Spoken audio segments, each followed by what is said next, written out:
ଖରାଦିନ ସହରରେ ଜମୁଛି ଫଳର ଆସର।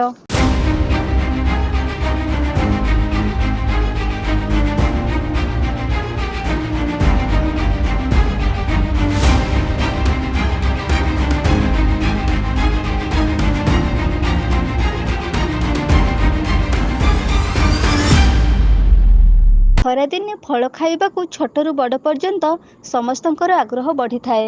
ଡହ ଡହ ଖରାରେ ବୁଲି ଆସି ଫଳଟିଏ ଖାଇଦେଲେ ଖୁବ୍ ଶାନ୍ତି ମିଳିଥାଏ। ସେଥିମଧ୍ୟରୁ ତରଭୁଜ ଖରାଦିନ ପାଇଁ ଏକ ନିହାତି ଆବଶ୍ୟକୀୟ ଫଳ, ଯାହାକି ଖରାଦିନେ ଛୋଟରୁ ବଡ଼ ସହର ମଧ୍ୟରେ ବିକ୍ରି ହେବାର ଦୃଶ୍ୟ ଦେଖିବାକୁ ମିଳିଥାଏ।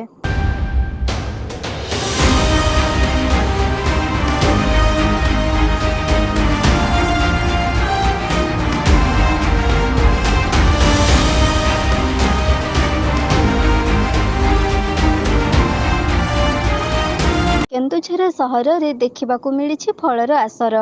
ବିଭିନ୍ନ ଫଳ ଦୋକାନରେ ସହର ଆଜି ଫଳର ସହରର ଭ୍ରମ ସୃଷ୍ଟି କରିଛି। ଲୋକମାନେ ମଧ୍ୟ ନିଜ ମନପସନ୍ଦର ଫଳ କିଣି ଘରକୁ ବାହୁଡ଼ିଥାନ୍ତି। ଖରାଦିନେ ଫଳ ଖାଇବାର ମଜା ମଧ୍ୟ ଅନ୍ୟ ଋତୁଠାରୁ ଅଲଗା। ତେଣୁ ଖରାଦିନେ ଫଳ ଖାଇବାକୁ ପ୍ରାୟ ଲୋକଙ୍କର ଆଗ୍ରହ ବଢ଼ିଥାଏ।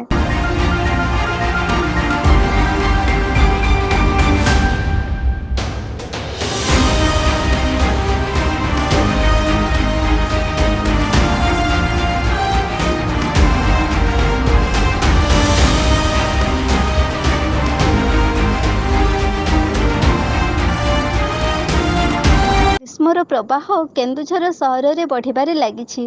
ଡହ ଡହ ଖରାରେ ଅତିଷ୍ଠ ହୋଇ ପଡ଼ିଲେଣି ଜନସମାଜ। ଏହି ଖରାର ପ୍ରକୋପ ଯେତିକି ବଢ଼ି ବଢ଼ି ଯାଉଛି, ଫଳର ଚାହିଦା ମଧ୍ୟ ସେତିକି ବଢ଼ି ବଢ଼ି ଯାଉଥିବାର ଜଣାପଡ଼ୁଛି। ସହରର ଗଳିକନ୍ଦିରେ ଫଳର ଆସର। ଯେଉଁଠି ଦେଖିବ ଫଳ ଦୋକାନ, ରାସ୍ତା କଡ଼ରେ, ଗଛ ମୂଳରେ ଯେଉଁଠି ଦେଖିବେ ଫଳର ଆସର।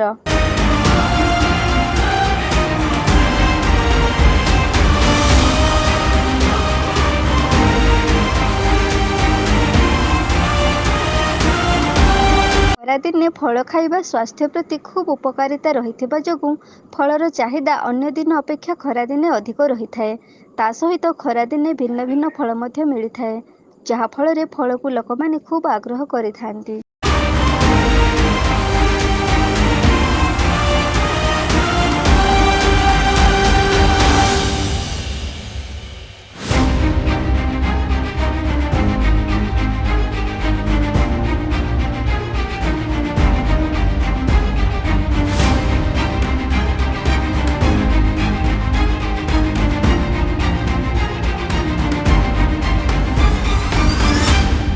କେନ୍ଦୁଝରରୁ ବାସୁଦେବ ସିଂଙ୍କ ସହିତ ଦେବାନନ୍ଦ ମହାନ୍ତଙ୍କ ରିପୋର୍ଟ, ଏଭି ନ୍ୟୁଜ୍।